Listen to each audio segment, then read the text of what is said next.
through this process when you've never done it before, and it's scary and it's overwhelming, and there's so many ups and downs, and you move back home with your parents, and things like you just never expect to happen to you happen. And it's nice to have someone that you can rely on and depend on and go to no matter what. So.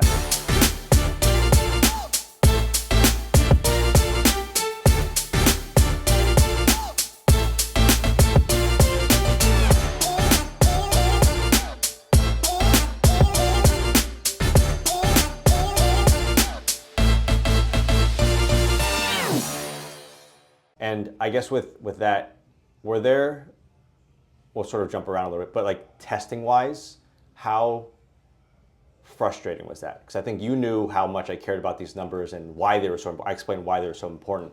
And essentially these numbers, these tests are the ones deciding whether or not, hey Claire, you can go play, or hey Claire, you still need to go non-contact practices, that kind of stuff. But like, I guess like what was your thought process through the testing? Yeah, I think for me, once again, it was unique because I wasn't on a team. So it wasn't like I was rushing to get back into practice with my team, or I was like fighting for a spot, or I was nervous about a position because I wasn't part of a team. So I think initially I was just trusting the process, and I was fairly okay with, okay, I'm not ready yet, I'll keep going. And then something happened where I felt like I needed to be cleared. There was a situation where I was meant to do a tryout of some sort, and obviously when you're told to go to a tryout, you want to be able to show your best. I hadn't been cleared, and I think I started freaking out because, and while, if I had been cleared that week before, would I have been my best anyways? Probably not. But it was just kind of an overwhelming and like frustrating situation where I was like, I know I'm strong, I know I could do this, but also the numbers, I want the numbers to also align with that. And I think Wesley did a really, really, really good job during that time period of balancing me and making me feel like reassuring me, but also like being real with me. And we got through it, and I'm returning to professional soccer. So, it all worked out. And that's the part that I guess we didn't dive into yet, was the fact that Claire has very recently, 2 weeks ago, something like that, 2 weeks ago, signed to play for a pro soccer team.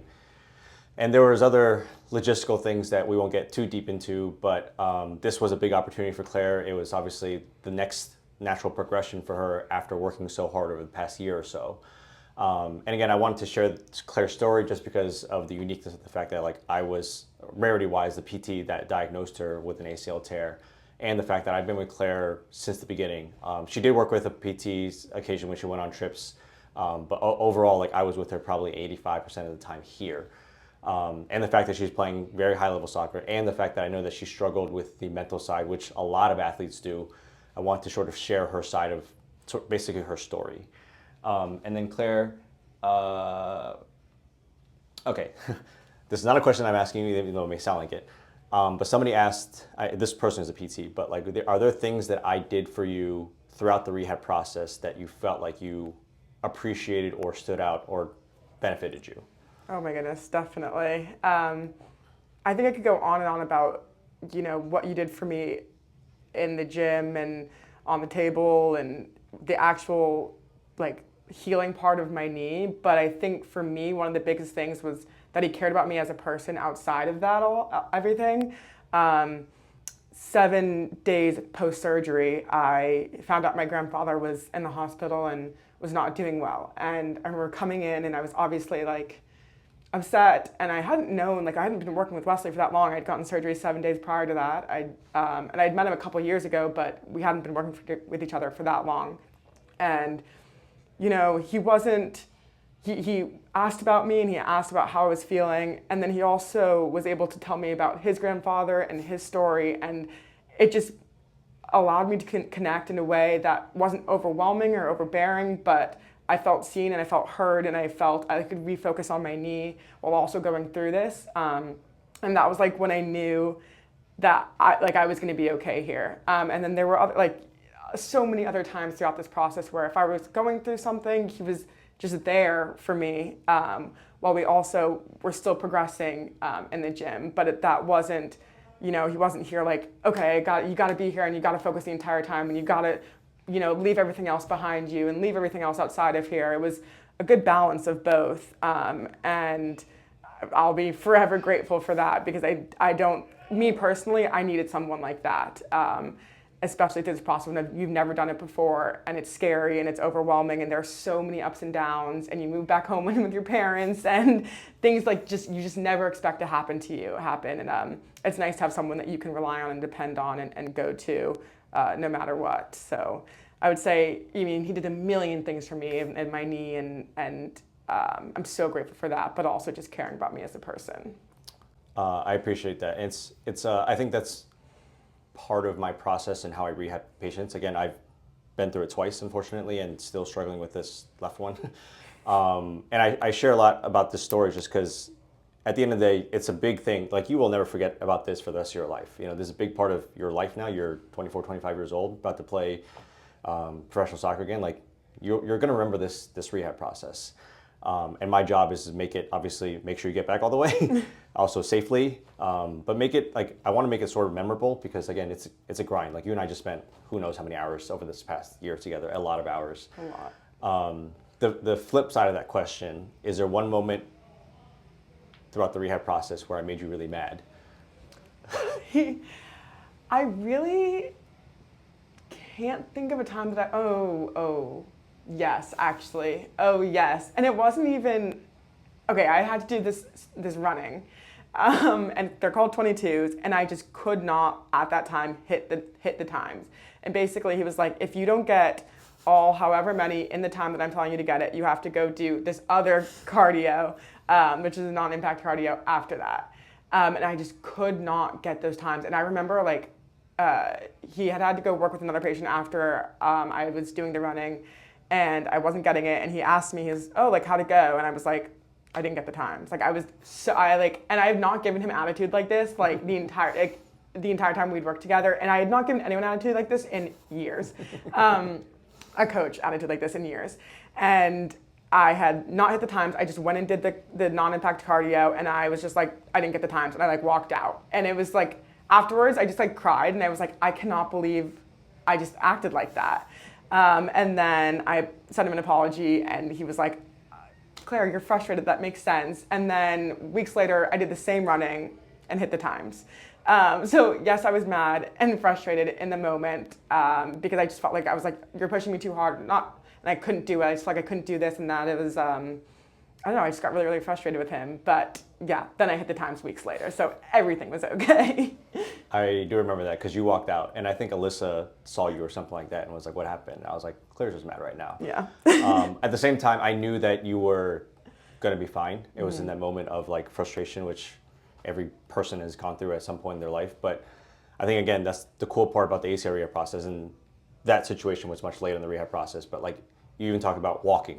Walking is really, really, really hard in the beginning. You're just like, why can't I feel normal when I walk? And it takes a few weeks to sort of, get used to it. And then bending your knee fully, and then every step of the way, everything just feels weird or slow or whatever you might call it. And with you, the issue with the 22s for us, it's basically she was going back and forth 2 lengths of the field, which is 115, 120 yards.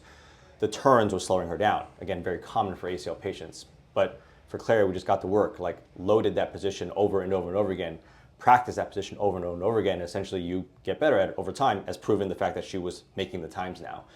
And to be honest, I actually knew she probably wasn't going to make it. I sometimes will do that to push athletes even more, especially these higher level athletes like Claire, to give them another target to hit, right? I knew that she was capable. She knows that she's capable, but in that moment she wasn't. So now it's okay, we're going to buckle down, get back to work.